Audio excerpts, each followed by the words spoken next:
사랑하는 여러분, 오늘 하루 어떠셨나요?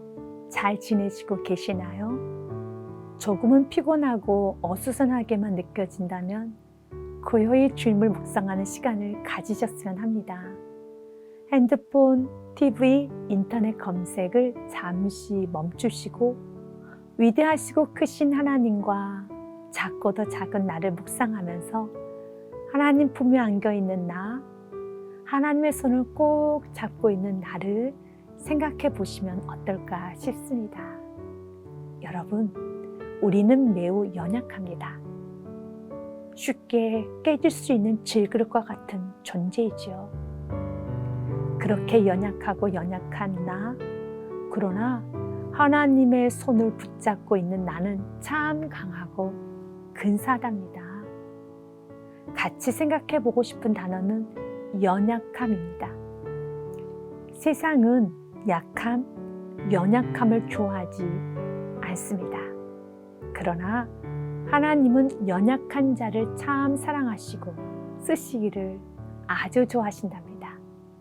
고린도전서 1장 26절부터 29절의 말씀을 읽어드리도록 하겠습니다. 형제들아, 너희를 부르심을 보라. 육체를 따라 지혜로운 자가 많지 아니하며 능한 자가 많지 아니하며 문벌 좋은 자도 많지 아니하도다.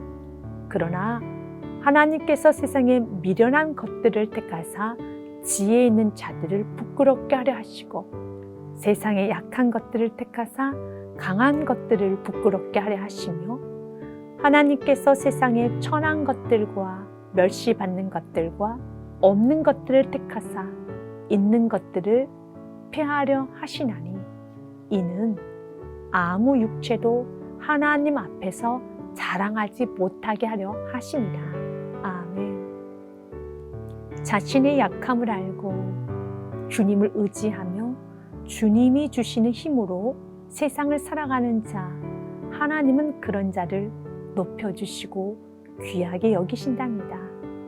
그렇다면 하나님이 보시기에 연약한 자는 누구일까요? 몸과 마음이 아픈 자를 말하는 것일까요? 어린아이를 말하는 것일까요? 아니면 실패한 자를 말할까요? 외적으로는 무척 연약해 보입니다. 그러나 하나님은 외모가 아닌 중심을 보시기 때문에 외적으로는 연약해 보이고 불쌍해 보여도 마음에 하나님을 의지하고자 하는 겸손함이 없다면 하나님이 찾으시는 연약한 자가 아닙니다. 하나님이 찾으셔서 힘을 주시고 세우시기 위한 연약한 자는 하나님을 의지하며 하나님이 도와주시지 않으면 아무것도 할 수 없는 것처럼 항상 하나님께 예배하고 기도하며 살아가는 자이지요. 하나님이 쓰셨던 사람들은 모두 다 연약한 자였습니다. 그래서 가는 곳마다 예배를 드렸으며 항상 기도하였습니다. 전쟁에 나가기 전에도 예배를 먼저 드리며 하나님의 도움을 구하였지요. 이렇게 하나님께 예배를 드리고 나아갔던 하나님의 사람들은 세상이 감당 못하는 인생을 살게 되지요. 하나님은 오늘도 겸손히 예배하는 예배자를 찾으십니다. 하나님의 크고 위대하심 높이는 찬양을 하며 미천하고 부족한 자신을 주님께 내어드리며 도움을 구하지요. A.W. 토저가 이런 말을 합니다. 인생의 목적은 하나님을 하나님답게 예배하는 것이다. 하나님은 자신이 우리를 창조하신 본래의 목적대로 우리를 다시 부르고 계신다.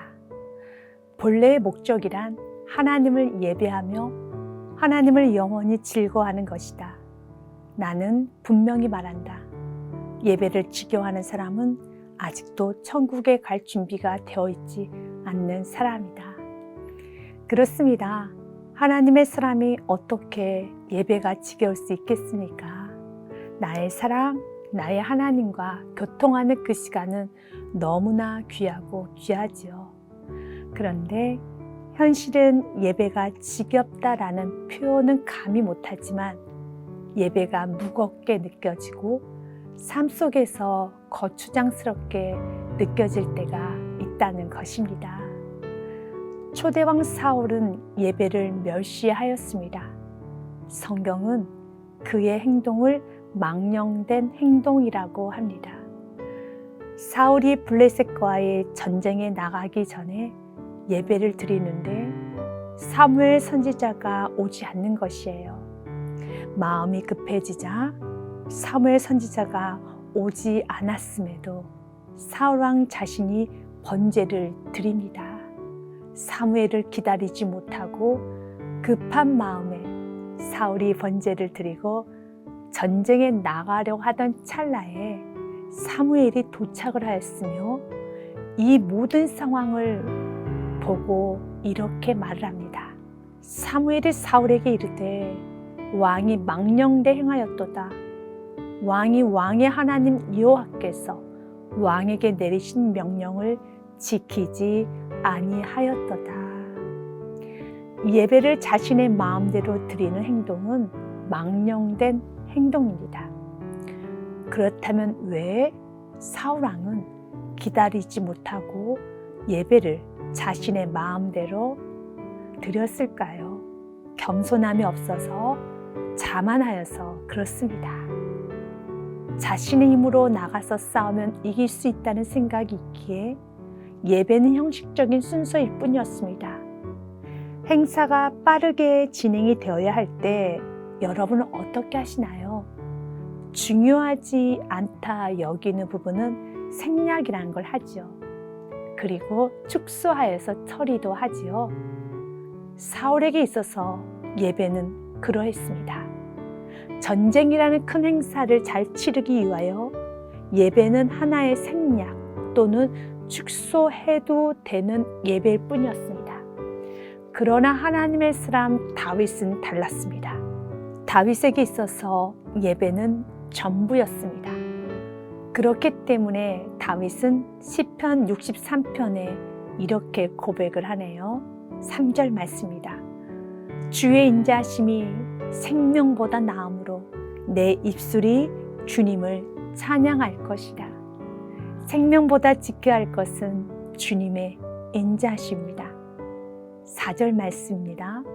이러므로 나의 평생에 주님을 송축하며 주의 이름으로 말미암아 나의 손을 들리이다. 그렇습니다. 우리가 생명보다 더 귀하고 소중하게 지켜야 하는 것은 나를 향한 하나님의 사랑, 인자심입니다. 하나님의 사랑, 긍휼, 보호하심이 없으면 우리는 살 수가 없습니다.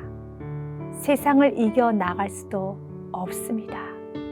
세상에 살아가면서 지켜야 할 것이 참 많지만 건강, 물질, 명예, 지식, 그러나 가장 소중하게 지켜야 할 것은 신앙입니다.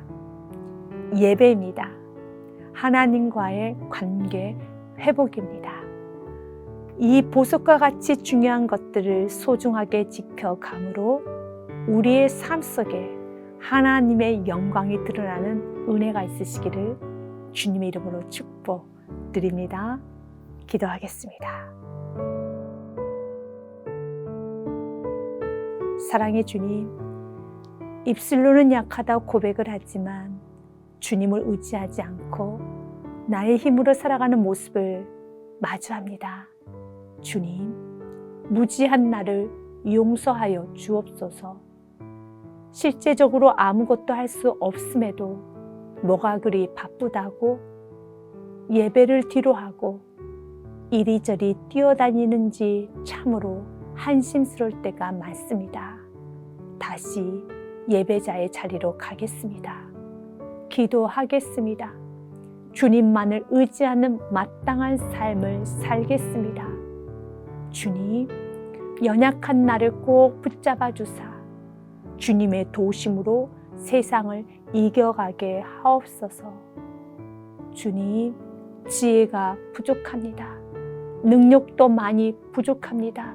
실력도 없습니다. 주님의 것으로 채워주사 지혜를 주시고 능력도 주시고 실력도 허락하여 주옵소서. 다윗과 같이 예배를 귀하게 여기는 겸손한 마음을 허락하여 주시며 하나님의 임재를 체험하는 예배의 시간이 되게 하여 주옵소서. 주님 사랑합니다. 주님 의지합니다. 감사 주님께 올려드리며 예수 그리스도 이름으로 기도합니다.